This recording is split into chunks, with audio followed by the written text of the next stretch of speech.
This is the Itel S24, a new addition or a successor to the S23 that was announced last year. And this has some quite interesting specifications, and I've had a wild experience with this device, so I'm here to share it with you guys. So make we talk, Charlie. For pricing, the device is going for a little under $100. Converting it to Ghana cedis, it's going for 1,350 Ghana cedis. For an entry-level device, this packs a lot. We're looking at a 108 megapixel rear-facing camera, which I'll get into in a bit, a 6.6-inch FHD 90Hz refresh rate display, and some other interesting things that we will be taking a look at. For quite some time now, most of the transition devices have had a uniform camera design that looks like a brand I wasn't going to mention in this video. However, this kind of stands out and gives it a very premium look. One other aesthetically pleasing sign here is the circular ring on here that has this golden accent.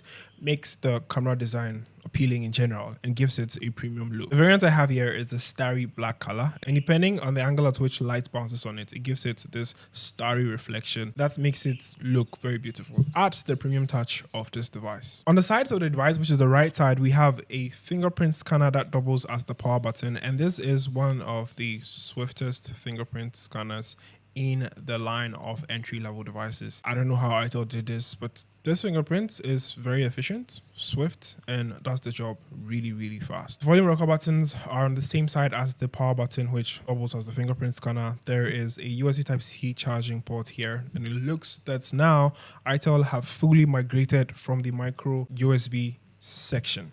We have speaker grills, one below and one up top, and we also have the headphone ports, which has support for headphone jack. And if you buy the device in the box, they're giving you wired headphones as well in the box. There is a SIM tray, which has support for dual SIM and an expandable storage option. So you can expand the storage on here. Talking about storage, the variant I have here comes with 128 gigabytes of internal storage. Nonetheless, there is other variants that come with 256 gigabytes coupled with 8 gigs of RAM. Now that's going to be the variants I would recommend for anyone because that gives you much more RAM and also much more storage. On the topic of RAM, you can actually boost the RAM on here with the help of Memory Fusion to up to 8 gigabytes, and you could do up to 16 gigabytes on the variants that comes with the 8 gigabytes of RAM. But you don't get significant upgrades in performance if you do that because it's basically just software memory. At the side of display, this comes with a 6.6-inch IPS LCD display panel, which has a refresh rate of 90 Hz. And for those of you who play around refresh rates, you know that it's very hard and uncommon to have an entry-level device that has that refresh rate on here. Scrolling through apps are very smooth and fluid. When 90 Hz is turned on, you can actually turn it off. You also have the chance to stream and watch YouTube videos here in 1080p. Some YouTube videos though go to 2K, and I don't know how that happens, but it still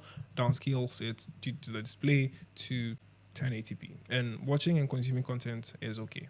It does the job as it should, and you don't really struggle to view stuff on the device, especially if you're indoors.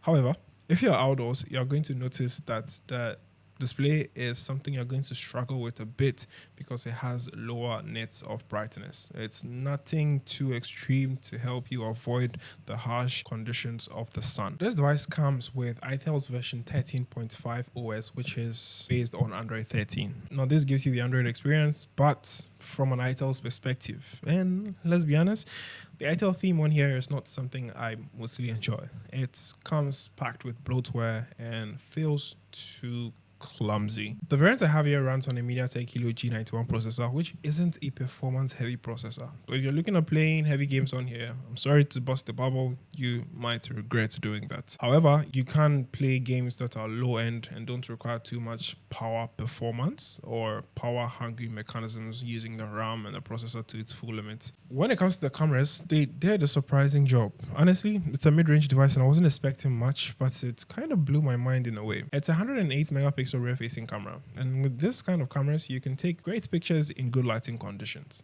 The emphasis here is good lighting conditions because that gives you the clarity, the detail, and the perfection you need from the cameras.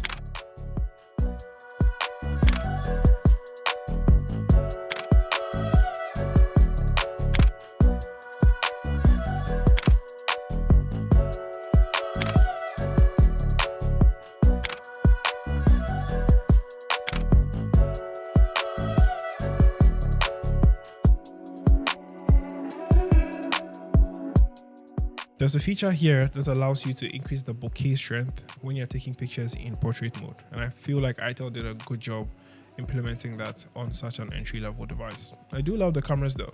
They kind of need a little bit of work, but for an entry-level device and for $95, $100, you can't complain. There's HDR support for taking videos on here, and you can take videos at a maximum 2K 30 FPS. The batteries, of course, we know that one aspect that they won't miss and do a great job every time is the battery life. It does have a strong battery performance on here, which is going for 5,000 milliamp hour battery capacity, and this allows you to use the device the entire day on a single charge. It's more of a device that you'd probably just charge in the morning and would charge it again if you're a heavy user when you're probably going to sleep, just so you wake up, pick it up, and then use it during the day. But if you're somebody who's not a heavy user, you could use it for days on a single charge. They did a really good job there in terms of the battery or the mitochondria of this device. I'm Delpy, and this has been my full review for the Itel S24. Personally, I would recommend this to people who are new to smartphones and don't want something too extreme or extraordinary, but just want something for your day-to-day activities, like making phone calls, texting people on WhatsApp, taking a few pictures here and there for social media, and not doing anything extreme. However, if you want something more powerful, Itel will be releasing a much powerful variant pretty soon, so you should hold your horses for that and wait till it's released for the general public to purchase. We go talk more, Charlie.